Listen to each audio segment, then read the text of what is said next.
And a really good example is on the Camino, there's a bunch of different guidebooks and apps that give you suggested stages. So how far you should walk. If you want to walk the Camino in 35 days, these are the suggested stages.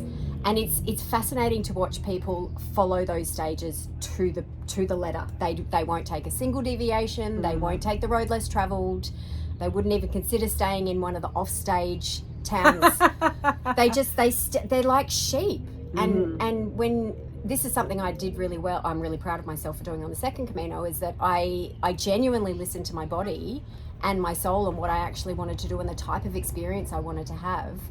And I literally saw people. There was one day I was walking we were walking through the wheat belt of Spain. It's open, it's hot, it's exposed. There's very few towns, there's no shade, not a lot of respite. And there was a deviation, and I could see this trail of pilgrims walking in the blaring sun. It was mid to high 20s, literally following each other like cows on their way to be milked at the end of the day. It's just a line of people. Yeah. It's like ants. It's like, yes, so much in one hurrah, hurrah. And I took the deviation route. It was slightly longer, next to a river, with running water, so like cool trees, shade, breeze, very few other pilgrims there, and just had the most delightful time. And when I asked people about you taking the alternative route, they're like, what alternative route? I was like, oh, you don't even know. But had I not listened to what my body wanted and what I actually wanted from the experience, I would have been like an ant following all of the other ones down the hot path. But I knew that I wanted to.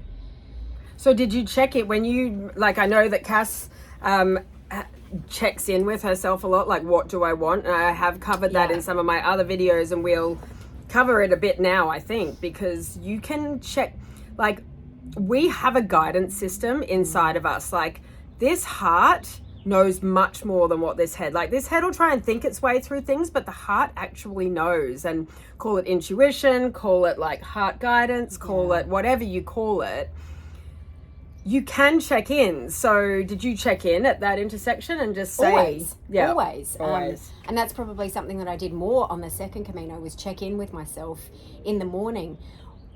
How far do I want to walk? Where do I want to stay? Do I want to stay in this town or do I want to stay in this town? And then I also went into it knowing that if there was a road less traveled, I would take it. But at each junction, I would stop and ask. And I would still ask, because something could have changed, and maybe my soul didn't want to go on the deviation. So every time I got to a deviation, I would ask. Yeah, because it's the present moment. Exactly. When the only thing that's real is the now. Is the now. Yeah. Everything else doesn't actually exist, but that's a topic for it's a whole different conversation. So if people haven't checked in with themselves before, how would you describe, like, how would you explain a process that they can do to check in with their hearts and, like, get out of the logical brain?